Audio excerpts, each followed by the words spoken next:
Hi, I'm doing Paul McWhorter's Pico W lessons and I'm up to lesson number 95. I didn't need to do the homework for this lesson because I'd already completed Paul's PIO challenge. But I thought I would just make a quick video to show a couple of things that I found out that people might find useful. Now, for this project, you needed two buttons. I've only got one set up here.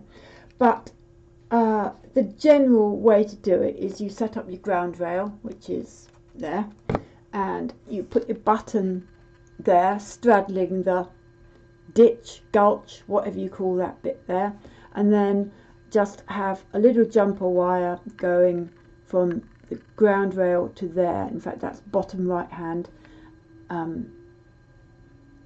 corner, and then you have a wire going from top left hand to your GPIO pin. So left top and bottom are joined, right top and bottom are joined. Now that's kind of the standard way of doing it, but I don't like doing it like that because you're wasting those columns there and those columns there. I mean, if you were really pushed, you could use the one in between the two pins, but it would be very cack-handed. And it doesn't look that great having your button in the middle. It would be better if you had it tucked away down there. So if you're making a video or something, you can just press the button down there.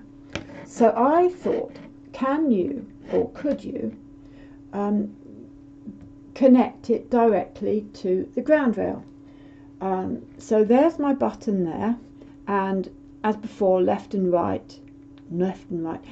top and bottom are connected and right top and bottom are connected, but plug it into the ground rail, you've got left and right connected all the time,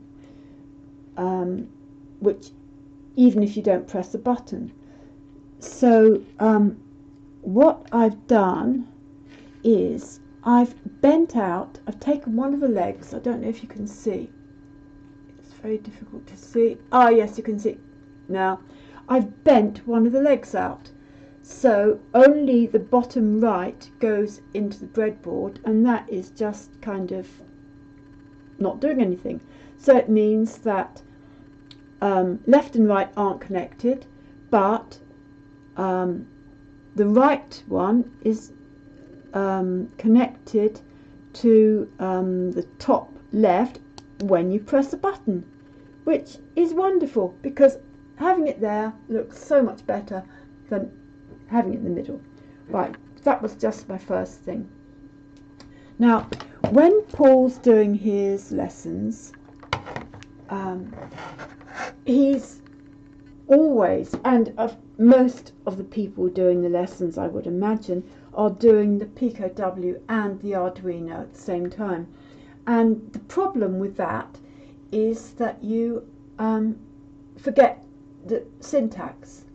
And the main thing that Paul seems to do on his videos is he forgets his semicolons in his Arduino programs.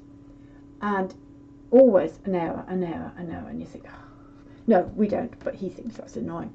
But I found out by mistake that you can put semicolons in your Pico W lessons. Now, don't know, this isn't running. I will start it running. This is, whoops. Right.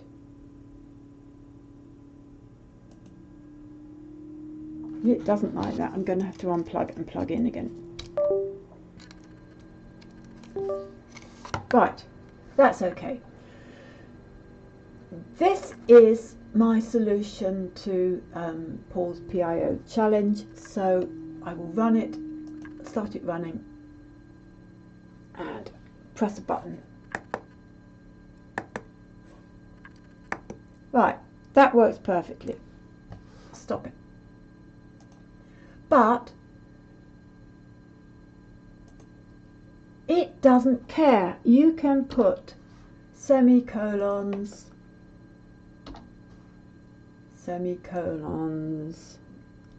there. You can't put semicolon there. I don't know whether you can. I wouldn't put it there. You definitely can't put a semicolon after def PIO prog because there's a colon. But you can even put your semicolons inside that, which means that you don't have to really think. You think, oh, and right, you can put semicolons there, semicolons there.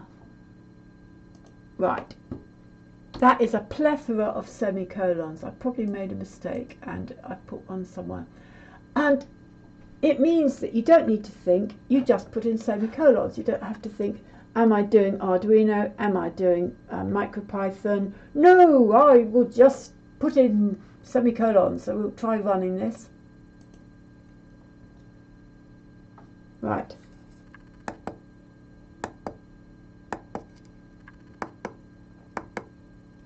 And it works. It just ignores anything that it sees, like a semicolon. It says, I'm going to ignore that. So, semicolon. If you put in a semicolon, I don't know, would it go wrong if you put in a semicolon at the end of that? Oh no, didn't like that. So you can't put it in that assembler bit, but you can put it in the state machine bit, but you can't put one in there either. No. But in all the places where you would normally put them in C, you can put them in. So I don't know whether that would be of any help to anybody.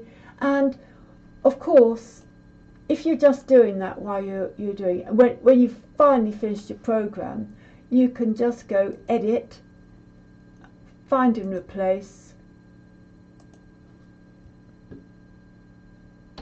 put your semicolon and replace with, will that do nothing, or should I put in space? I'll just try it, replace all. And there, all your semicolons have disappeared and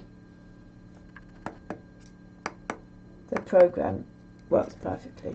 Now, that may be stupid to do that, but it saves having to think, which is always a good thing.